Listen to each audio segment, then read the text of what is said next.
Red DSL in the basement. I must preface this story by informing the reader that this recorded instance may or may not be a mixture of the first two DSL experiences River and I shared together in his basement. I say this because my records indicate that we connected to the DSL realm on both the first day of May and the 28th day. I will start with the details of the first that I know to be true, but I believe most of the meat of the story was in our second experience in terms of what was taken away linguistically in the journal. So, let's see.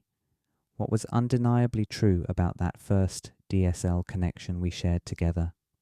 For one, I could never forget how liquid the boundaries of the room became, and it was all in the stark presence of a massive self-portrait of River's mother. The painting was 5 feet tall and 3 feet wide, and composed of vibrant colours unnatural to the original space the painting was a likeness of. We thought it probable that River's mother had connected to the DSL realm before, maybe even during the process of completing her self-portrait, though one might think that it'd be ominous to have this parental figure watching over us as we entered a realm most parents would object to. It had the opposite effect. Mama River was overwhelmingly comforting. The painting seemed to breathe and ripple, as if we could see back in time to the place and perception of his mother. It suddenly came over me that there was nothing to worry about at all. We were safe from the law, from the jurisdiction of unruly parental figures, and it was because River's parents trusted us and knew we were safe as long as we were in the basement. I amuse myself by referring to this as keeping the babies safe in the den, as if we were a part of a fox family, and were the young ones being preserved in the sanctuary of the foxhole. River and I oohed and ahed as DSL revealed fundamental truth about the great unknown. All we could see and feel was malleable. Perhaps everything was only concrete in our default chemical makeups. DSL allowed these normally concrete objects of existence to become more fluid, and to appear new again in colours that we had perhaps grown too used to. We listened to a variety of tunes, but the most memorable was, of course, our time with Congratulations. We flowed with the highs and lows, feeling every bit of emotion that was put into that album, and eventually we arrived at the song Siberian Breaks, the 12-minute masterpiece that MGMT cites as the best song that they've ever composed. We agreed. It's a dramatic composition, practically 3 or 4 songs in one. I almost cried as we heard the lyrics. There's no reason, there's no secret to decode. If you can't save it, leave it dying on the road. Wide open arms can feel so cold. Feel so cold. That was a particularly pensive part of the song that gave way to a more jovial, exquisite section, as Andrew Van Wingarden sang, "Oh Marianne, pass me the joint." It was as if we were in some oceanside palace wearing fancy clothing, enjoying the green power, an experience of some high-class connoisseur of altered states draped in patterned linens. Those 12 minutes were some of the most immersive 12 minutes of my life, and by the end of it, River and I knew that we had experienced something both unique and almost certainly what MGMT had in mind as the ideal setup. As far as we were concerned, we had picked up what they had put down, and we were now hip to the hidden truths that others may have overlooked. The DSL kept us up into the early morning, but we managed to get 2 hours of sleep or so, despite the unrelenting closed-eye visual displays afforded by the DSL. We felt like champions. We had raised our vibrations of awareness without the least bit of a scare. This was a privileged experience. We were lucky to exist, to be raised by kind parents, and to have access to this quality of DSL power. As if to reward us for our success, my parents called me in the morning and said that they had scored free tickets to a baseball game if River and I wanted to join them. Neither of us cared much about baseball, but the free experience of being out in the sunny bleachers eating fried dough was just the sort of luxury we wanted.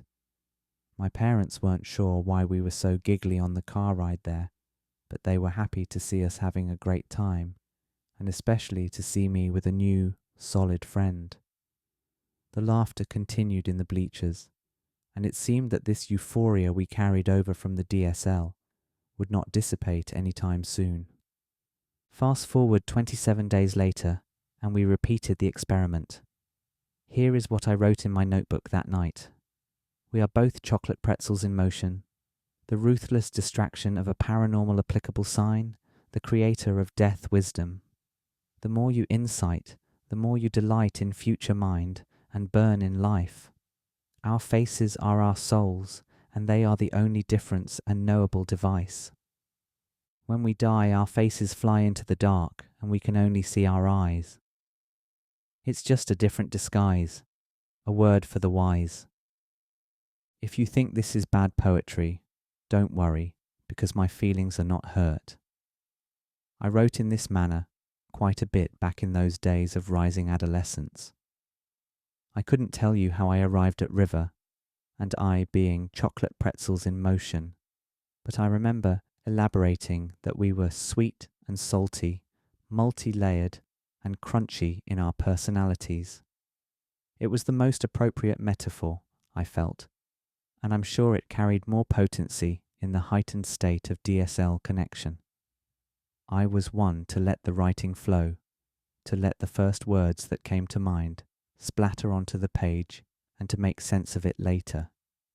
This method may have yielded some nonsense, but there are ways to get wisdom out of a lot of what I wrote and to see how I was thinking.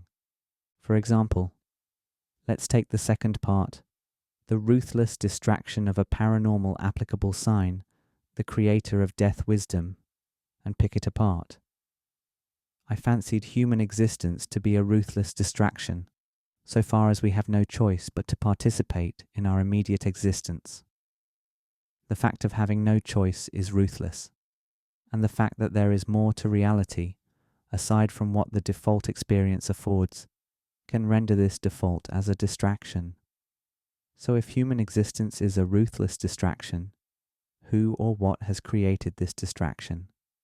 I guess that it was from a paranormal applicable sign, a vague way of saying an extraterrestrial inescapable law, as if our existence was the result of an alien high-tech, symbol-driven wizardry.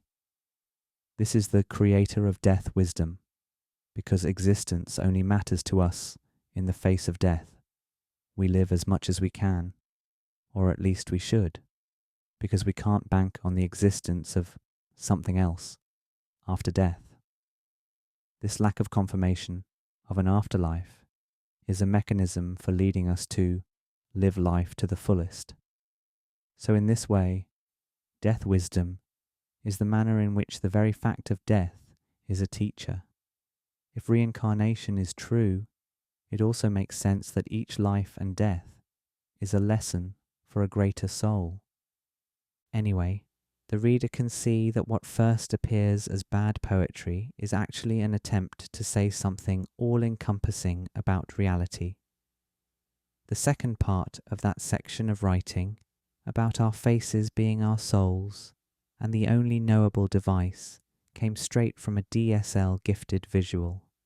I watched River sitting on the couch as he laughed, and it appeared that everything around his face was a painting, including his head and his body, and his face was sticking through a cutout in the painting. This suggested that wherever we go, we are simply our faces flying through an ever-changing painting. No two people have the exact same face, whereas all other aspects seem interchangeable, I reasoned. In line with thinking about reincarnation, it seemed plausible that when we die, our faces fly into the void as the vehicle of the soul, and they fly around in this darkness until being reincarnated into a new canvas. Each reincarnation is simply a different disguise or another utterance leading toward a greater wisdom for the souls. I was starting to frequent a mindset that was suspicious, if not almost certain, that this human experience could be an artifice constructed by a higher realm. and that it was constructed for a reason. I wasn't going down the road of thinking that this artifice was a lie with ill intent, though, and thought instead that it was out of love, that this was a necessary experience in the grand scheme, and that one should be grateful to have it. Of course, I didn't remain eternally grateful, and have since questioned the supposed benevolence of the life-giving force. But in this moment, I was convinced that the universe had only the best of plans for me. I was 16, athletic, and a great student after all. How could I not think that it was only uphill from there? It was a mistake to think so, but a mistake most people make one way or another. The mistake of thinking that you will never come down from a peak, much like the mistake of thinking that one's mind will never change. The only other parts of that experience with DSL I remember, aside from the more or less constant laughter and the immersive experience of the music, were in the same reality-questioning vein.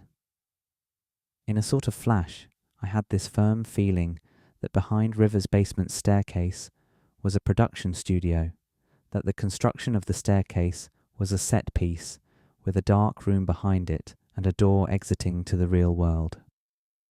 I knew better than to freak out and believe it true. It was mostly a fun head game, a philosophical point that there could be an endlessly deceptive force always covering its tracks, no matter how hard one tried to trace it. It was an understanding that helped me take it easier on myself. My inability to ever know the true nature of the universe was innate to humanity, and I was no more culpable of not knowing the truth than anyone else. But maybe gaining this knowledge through taking the risk of dabbling in the DSL connection made me less culpable in the not knowing than others, because I strived to know more and succeeded in learning. Best to leave the morality out of it for now, I figured, because surely this elating new knowledge was a net positive for the psyche, and though others were unfortunate to not share it, they should not be shamed for not understanding it.